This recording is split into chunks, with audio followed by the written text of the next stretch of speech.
सन्मान चिन्ह देणार आहोत। एकदा जोरदार टाळ्या प्रेस बिल्डिंग गोविंदा पथक यांच्यासाठी झाले पाहिजे। जोरदार टाळ्या। क्या बात है, सुंदर। अगदीच थोडे क्षणाची विश्रांती आपल्यासमोर। या ठिकाणी महाराष्ट्र नवनिर्माण सेनाचे लाडके ते नेते माननीय बाळासाहेब नांदगावकर आहेत। त्या या दहीहंडी सराव शिबिरानिमित्त हे जनतेला काय संदेश देतात आहे? हा हिंदूंचा सण आहे, मराठमोळा सण आहे। हा सण आपण 27 तारखेला धूमधडाक्यात आनंदात उत्सवमधून साजरा करूया आणि कोणालाही त्रास होणार नाही याची काळजी घेऊया। आणि गणपती पण नंतर येणारच आहे, पण हा दहीहंडी हा आपल्या आनंदाचा दिवस आहे।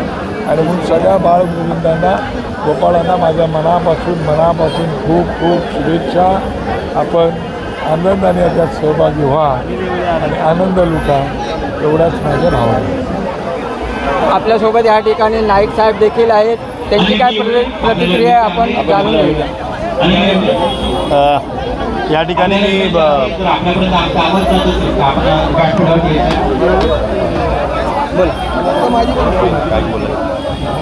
आपल्याला माहिती असेल की सध्या मुंबईमध्ये नवीन वादळ सुरू आहे सगळीकडे। गोविंदा हा एक मोठा सण मुंबईमध्ये गेली 2 महिने अनेक गोविंदा पथक सराव करतायत, व्यायाम। आज आपण या ठिकाणी महाराष्ट्र नवनिर्माण सेनेचे विभाग अध्यक्ष माननीय जगदीश राऊत साहेब आहेत। तर या दहीहंडी सरावासंदर्भात त्यांची काय प्रतिक्रिया आहे आपण जाणून घेऊया। नमस्कार।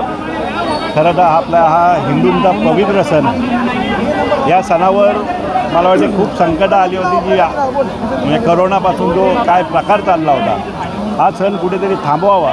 मात्र मराठी हृदय सम्राट सन्माननीय राजसाहेब ठाकरे यांनी मात्र ठणकावून यामध्ये कुठलेही सरकार असू दे, या सर्व सरकारांना दम दिला होता। तुम्ही जन्माष्टमी साजरे करा, बाकी काय होईल ते मी बघू। आणि आम्ही तीच परंपरा यापुढे चालू ठेवतो आहे। आज या ठिकाणी भायखळा विधानसभेच्या वतीने आम्ही सराव शिबिर या ठिकाणी सराव शिबिराचं आयोजन केलं होतं। या आमच्या सराव शिबिराला ज्यांनी आम्हाला आर्थिक आणि इतर स्वरूपाचे जे सहकार्य केलं, जे गोविंदा पथक या ठिकाणी सहभागी झाले, या सर्वांचं या ठिकाणी मी अगदी मनसेच्या वतीने मनसे आभार मानतो। त्याचप्रमाणे आपल्यासोबत या ठिकाणी 208चे शाखा प्रमुख किरण टाकळे साहेब आहेत, तर त्यांची देखील आपण प्रतिक्रिया आपण जाणून घेऊया।